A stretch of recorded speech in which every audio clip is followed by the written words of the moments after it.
Mukhang maganda nga ba ang mga ipapalabas sa MMFF ngayong taon? 4 out of 8 pa lang naman yung nare-reveal, pero to be honest, medyo 50-50 pa rin ako. Ito nga yung mga na-reveal so far: The Greatest Showdown, Amir, Haunted Carnival, and Second Miracle in Cell Number 7. Bago natin pag-usapan yung apat na movies, what's good to hear about sa MMFF this year, yung maximum price na daw ng tickets ay nasa 299 na lang.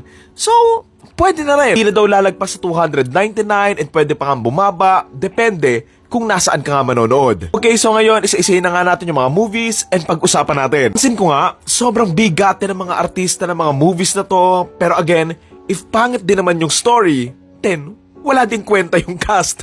Una na nating pag-usapan ng Second Miracle in Cell Number 7 na ang unang reaction ko talaga pagkarinig ko dito, ha? Bakit pa? Personally kasi sa MMFF, para sa akin lang naman parang mas maganda if original ideas yung mga ipapalabas dito. Pero sabi naman nila, prequel naman daw ito. Hindi ko sure if based ba ito doon sa Second Miracle in Cell Number 7 na ginawa nga din sa Indonesia ata. So, ayun, let's see na lang. Iniisip ko nga noong una, paano ba to? Matanda na ba si Ayesha, tapos wala na nga si Aga? Pero since prequel to, paano nga yung mangyayari? Let's be honest, iba na yung itsura ng mga actors from the 2019 film and mas tumanda na nga sila. So paano nga nila gagawin yon na before nga ito ng original? So ayun, curious lang talaga ako. I mean si Aga, pwede pang magawa ng paraan. Pero if i-recast or i-CGI nila yung mukha ni Sia, I don't think that would work. Unless yung gagawin nga nila, prequel na prequel talaga na as in, baby or toddler pa lang si Sia doon. Pinabasa nga din ako na possible part nga daw ng story na na-meet na daw nung tata yung mga nakasama nga niya sa kulungan na sana hindi nila gawin kasi alam mo yon, masyado lang siyang cheesy eh. Yun, nakalimutan lang nila kaya hindi nila nabanggit sa part 1. Ang dating kasi, parang pinipilit na lang nilang ipasok yung mga cast doon sa part 1 eh. For me kasi, parang good enough na for a solo film yung Miracle.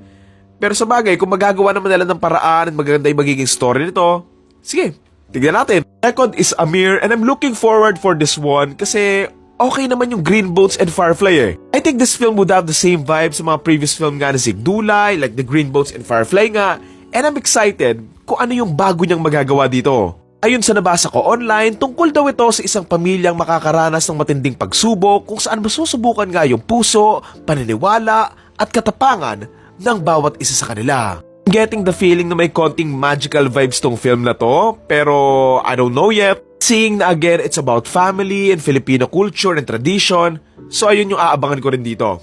Next is Haunted Carnival by Joey De Guzman. Siguro one of the main reasons kung bakit ko to aabangan is yung nagdirect nga nito, yung nagdirect nga sa Rage and 2025 sa SRR Extreme and Evil Origins, and since ayun lang yung maganda doon sa mga stories doon, let's see if mauulit nga niya yung magic na yon on this film. I love from his SRR films kasi, I love how he plays the genre of horror na kahit papaano, nagagawa niyang fun but scary at the same time yung mga segments niya. Those din syempre sa writers and whole team nila, kasi for me, yung mga story lang nila, yun yung mga pinaka-coherent and pinaka-maayos yung pagkakagawa na nagsasalba sa last 2 SRR movies eh. And alam mo yun, the rest basura na eh. If na wala pa namang logline or synopsis for this film, pero siguro if manghuhula ako, tungkol siguro ito sa isang grupo ng mga taong matatrap sa isang carnival tapos kailangan nga nila makasurvive ganon. For sure may mga monsters or mga taong hahabol nga sa kanila na kailangan nga nila makipaglaban and mataguan para makasurvive and makaalis nga sila sa carnival na yon.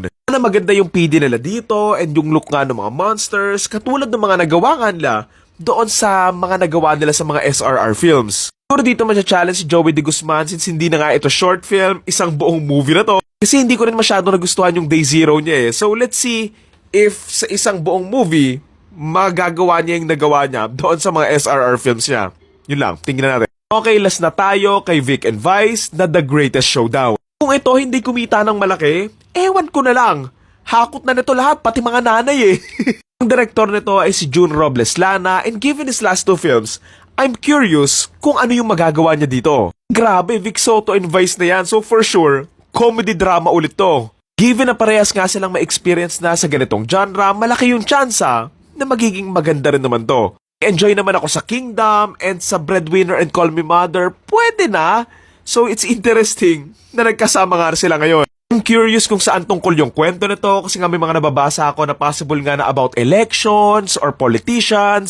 Pwede yun kasi nga marami silang jokes na mapapasok and at the same time, relevant nga din yun na societal issue natin. Bagay din naman sa politics plot yung title na The Greatest Showdown kasi ano pa bang paglalabanan nila, di ba? I mean, pwede namang mga agawan ng mga kumpanya pero medyo may na kasi mga ganun eh.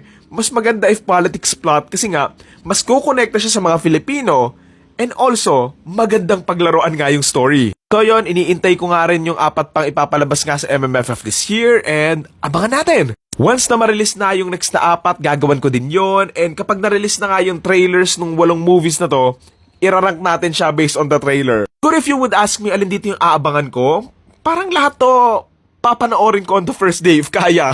So far at least, meron naman silang variety na may mga dramas, may mga comedy, tapos may horror. So, I love na medyo balance naman din siya. Na nga magkaroon ng documentary movie during MMFF. So, ayun, I'm not sure if it's that possible pero ayun, sana magkaroon. Medyo kinakabahan lang ako doon sa next 4 kasi ito yung 4 na sure na sila. So, yung 4, may chance doon na may 2 pangit doon. Lagi naman ganun eh.